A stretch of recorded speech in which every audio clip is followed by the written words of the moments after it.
Hello everyone, आज हम लोग स्टार्ट करेंगे depreciation chapter number 15 of class 11th। इस वीडियो में बच्चों हम लोग 4 क्वेश्चंस करेंगे। Question number 1, 2, 3 and 4। टॉपिक रहेगा आप लोगों का स्ट्रेट लाइन मेथड। तो बच्चों डेप्रिसिएशन चार्ज करने की आप लोगों को 11th क्लास में 2 मेथड्स पढ़नी है। तो 2 मेथड्स जो पढ़नी है आप लोगों को वो कौन कौन सी हैं? First is straight line method. Straight line method या फिर इसको हम और भी क्या बोल सकते हैं, फिक्स्ड इंस्टॉलमेंट मेथड।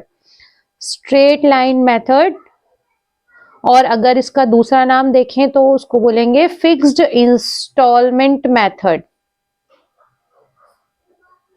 और जो दूसरी मेथड है उसको हम बोलते हैं WDV, मतलब return down value method.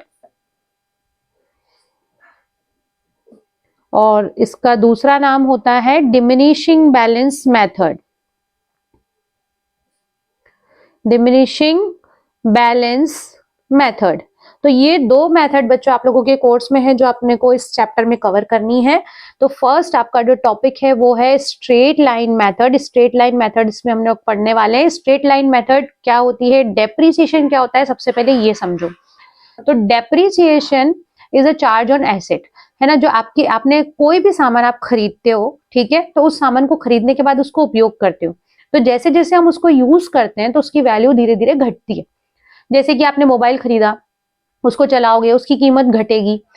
Car खरीदी, बाइक खरीदी, मशीन खरीदी, कुछ भी खरीदोगे तो उसको यूज के साथ उसकी कीमत घटती है। तो किसी भी एसेट की कीमत टाइम के साथ घटती है या फिर वो ऑब्सोलेट हो जाती है, मतलब कि आउटडेटेड हो जाती है, आउट ऑफ फैशन हो जाती है, तो उसकी कीमत घट जाती है। तो उस घटी हुई कीमत को हम बोलते हैं depreciation. So it is a charge on asset. Asset पे एक चार्ज है।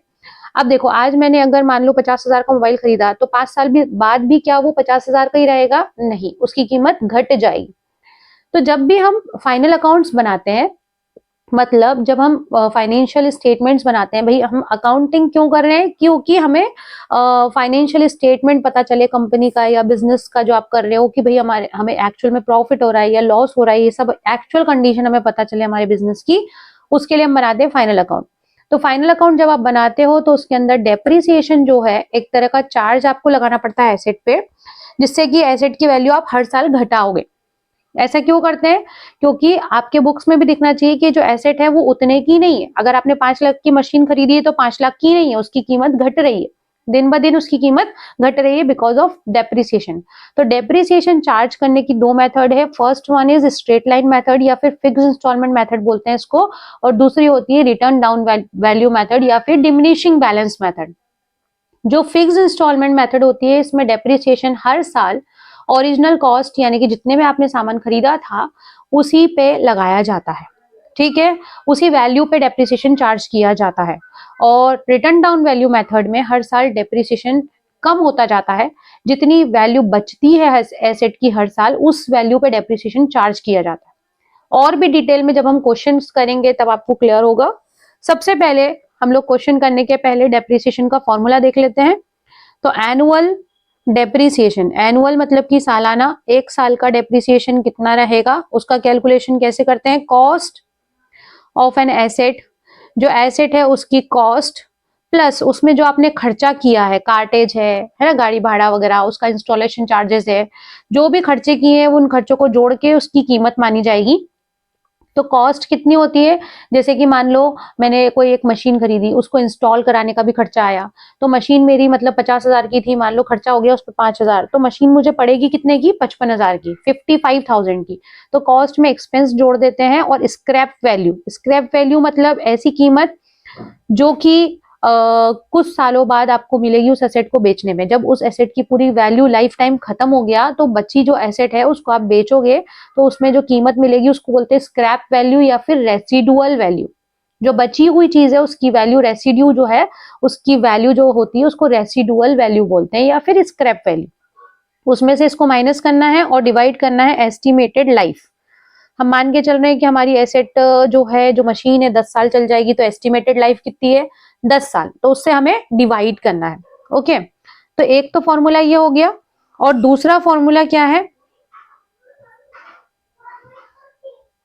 दूसरा फॉर्मूला है, जो कॉस्ट है आपकी उसमें रेट से मल्टीप्लाई करेंगे और डिवाइड करेंगे 100 से।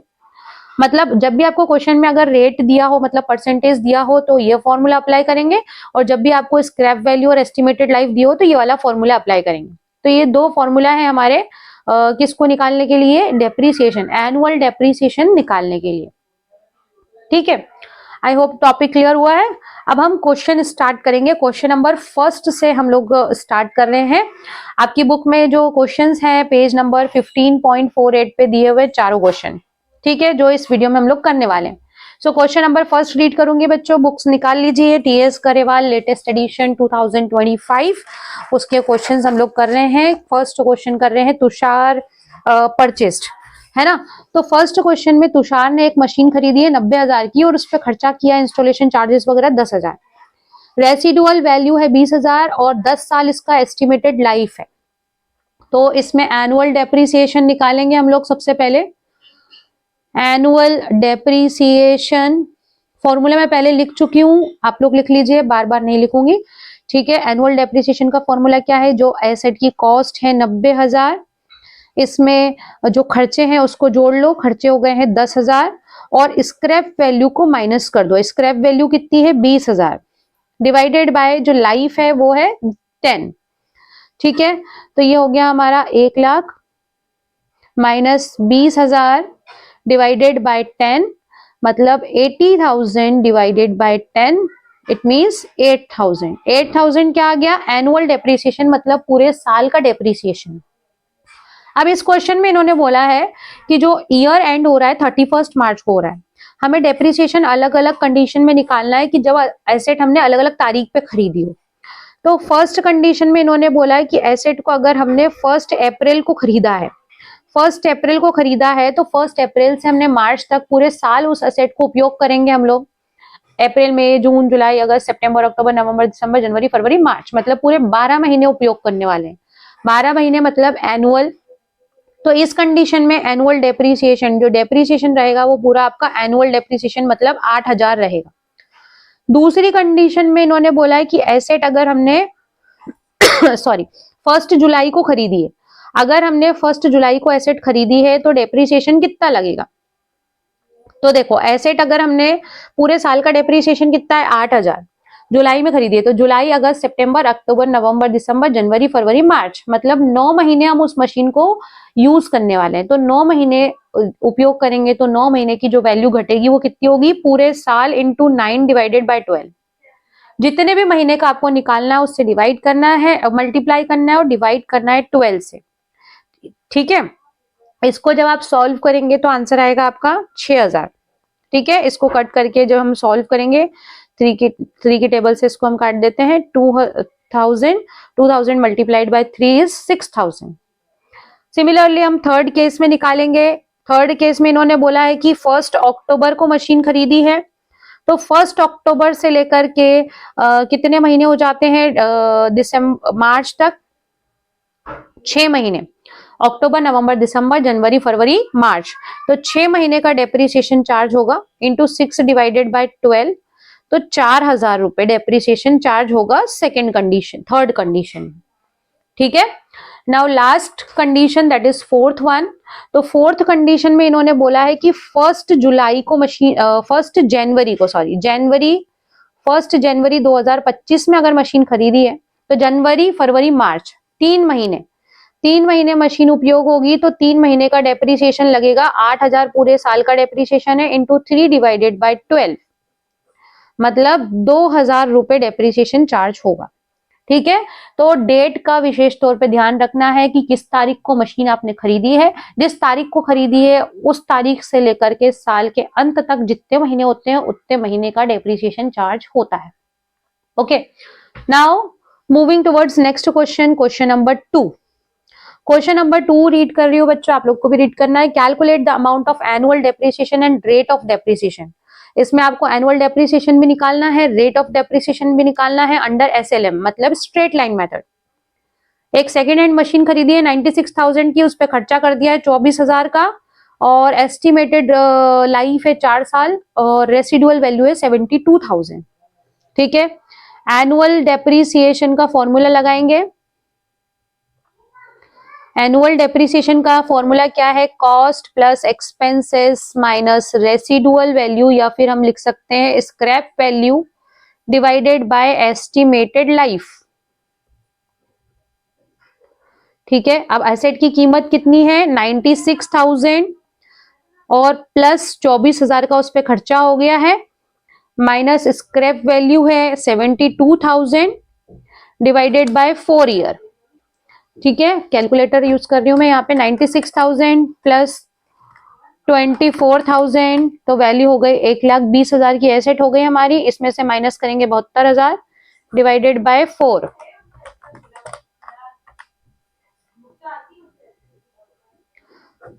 12,000 रुपए आ गया साल भर का डेप्रिसिएशन। अब इस क्वेश्चन में रेट ऑफ डेप्रिसिएशन भी निकालना है। सेकेंड फॉर्मूला जो मैंने आपको एनुअल डेप्रिसिएशन का बताया था, बस वही फॉर्मूला लगा लो। Annual depreciation is equals to cost multiplied by rate upon 100। Rate इससे निकल जाएगा। एनुअल डेप्रिसिएशन अभी हमने निकाला 12,000, कॉस्ट खर्चों को मिला के कीमत कितनी हो गई है? 1,20,000 इंटू रेट। रेट आपको पता नहीं है, निकालना है। ये 2 जीरो से 2 जीरो काट दी। 12,000 divided by 1200 is equals to rate is equals to, इसको हम डिवाइड करेंगे तो 10%। 10% क्या आ गया? Rate of depreciation. ठीक है, तो ज्यादा फॉर्मूला अलग से याद करने की जरूरत नहीं रेट का। आप यही वाला फॉर्मूला अप्लाई करेंगे, इधर उधर चीजें भेजेंगे तो निकल जाएगा। ठीक है, now moving towards next question, that is question number 3। Question number 3 देखेंगे बच्चों। थर्ड क्वेश्चन जो है उसमें 1 जुलाई में राजा ने एक सेकेंड हैंड मशीन खरीदी है, उस पर खर्चा किया है और बस निकालना है हमको फटाफट से। डेप्रिसिएशन का रेट दे रखा है, तो सेकेंड वाला फॉर्मूला लगेगा। Annual depreciation is equals to cost multiplied by rate upon 100। अब देखो यहाँ पे मशीन खरीदी कितने की थी? 5 लाख की, और 1 लाख उस पर खर्चा हो गया, मतलब 6 लाख। 6 लाख की मशीन हो गई, इनटू रेट कितना है? 10%, तो 60,000 हो गया आपका एनुअल डेप्रिसिएशन। लेकिन यहाँ पे मशीन खरीदी कितनी की है? कितनी तारीख को है? 1 जुलाई। 1 जुलाई 2024 में मशीन खरीदी है, तो डेप्रिसिएशन इस कंडीशन में हमें कितने महीने का निकालना है? 9 महीने का। 9 महीने का, जुलाई अगस्त सितंबर अक्टूबर नवंबर दिसंबर जनवरी फरवरी मार्च, 9 मंथ्स हमने मशीन को उपयोग करा है, तो 9 मंथ का डेप्रिसिएशन निकलेगा।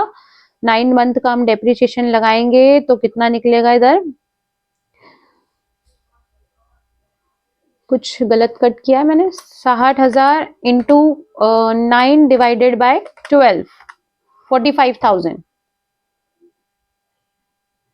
ये 15,000 आएगा, गलत कट नहीं किया, ये डिवाइड गलत किया। 15,000, 15,000 मल्टीप्लाइड बाय 3, तो 45,000 रुपीज क्या आ जाएगा आपका? Depreciation in this question. ठीक है, क्योंकि मशीन की तारीख आपको याद रखनी है कि भाई 1 जुलाई को खरीदी है तो 9 महीने का ही डेप्रिसिएशन लगेगा। अगर 1 अप्रैल को खरीदते तो पूरे 12 महीने का लगता, मतलब 60,000 लगता। ठीक है, ये फॉर्मूला किस चीज का? एनुअल डेप्रिसिएशन का। आप यहीं पे भी इंटू 9/12 लगा सकते हो, तो यहाँ पे एनुअल की जगह सिर्फ डेप्रिसिएशन लिखो। Depreciation is equal to this. ये दो जगह अलग से करने की जरूरत नहीं है। ठीक है, और now question number 4। Question number 4 में पांच केसेस दिए हुए हैं, हम लोग कोई 2 करेंगे। शुरुआत के 2 कर लेते हैं, सारे एक जैसे। बाकी के तीनों आप लोगों को करके देखना है, अगर नहीं आए तो पूछ लेना। तो फर्स्ट केस, फॉर्मूला में नहीं लिख रही हूँ, इसमें फॉर्मूला फर्स्ट वाला अप्लाई होगा, क्योंकि एक्सपेंसेस और एस्टिमेटेड वैल्यू दे रखी है, एस्टिमेटेड लाइफ और स्क्रैप वैल्यू दी हुई है। ठीक है, तो फर्स्ट वाला फॉर्मूला लगाएंगे। Annual depreciation is equals to cost plus expenses minus scrap value divided by estimated life. लिख ही दिया मैंने फॉर्मूला, ये वाला फॉर्मूला अप्लाई होगा। तो फर्स्ट केस में आपकी कॉस्ट जो है, मशीन खरीदी है 1,80,000 में, खर्चा इस पे हो गया है 20,000 और स्क्रैप वैल्यू है 10,000 डिवाइडेड बाय एस्टिमेटेड लाइफ 5। तो ये हो गया 2 lakh minus 10,000 divided by 5, 1,90,000 divided by 5। मतलब 38,000 रुपीज आ गया डेप्रीसिएशन। अब इन्होंने बोला रेट भी निकालना है, ठीक है, तो रेट निकालेंगे। रेट कैसे निकलेगा? Annual depreciation cost multiplied by rate upon 100। Depreciation अभी हमने निकाला 38,000, कॉस्ट 1,80,000 प्लस 20 2 लाख, है ना। इधर जो कॉस्ट लिखते हैं हम लोग वो एक्सपेंस जोड़ के ही लिखते हैं, ठीक है।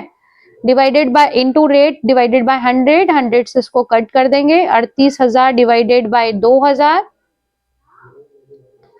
तो ये आ गया आपका 19%। ठीक है। Now moving towards next case, case number 2। Same to same है, मैं 2 केसेस आपको बता रही हूँ, 3rd 4th 5th आप लोगों को सॉल्व करना है। ओके, अगर कोई डिफिकल्टी आए तो पूछ लेना। केस नंबर 2 में डेप्रिसिएशन लगाएंगे। अब मैं फॉर्मूला नहीं लिखूंगी दोनों ही चीजों का, ठीक है। Annual depreciation is equals to 4,75,000 plus इसमें खर्चे जोड़ दो 25,000 और स्क्रैप वैल्यू माइनस कर दो 50,000 divided by estimated life 5 year. ये हो गया 5 lakh minus 50,000 divided by 5, 4,50,000 divided by 5, मतलब कि 90,000 रुपए। ये तो हो गया हमारा एनुअल डेप्रिसिएशन। अब रेट, रेट कैसे निकालते हैं? एनुअल डेप्रिसिएशन लिख देती हूँ इनमें इधर formula, annual depreciation multiplied by 100 upon cost. इसी फॉर्मूले को मैंने उल्टा पुल्टा कर दिया है ना। आपको अगर नहीं समझ में आया तो यही फॉर्मूला अप्लाई कर लो, कोई दिक्कत नहीं है, वही का वही फॉर्मूला है। 90,000 इंटू 100 डिवाइडेड बाय कॉस्ट कितनी हो गई? 5 लाख रुपए। 90,000 इंटू 100 डिवाइडेड बाय 5 लाख, 18%। ये आ गया आपका रेट ऑफ डेप्रिसिएशन। ठीक है, बाकी के तीनों केसेस आपको करने हैं, कुछ समझ नहीं आया तो पूछ लेना, ठीक है। It's very very simple. Video अच्छा लगा है तो please like share subscribe. Thank you for watching, bye bye.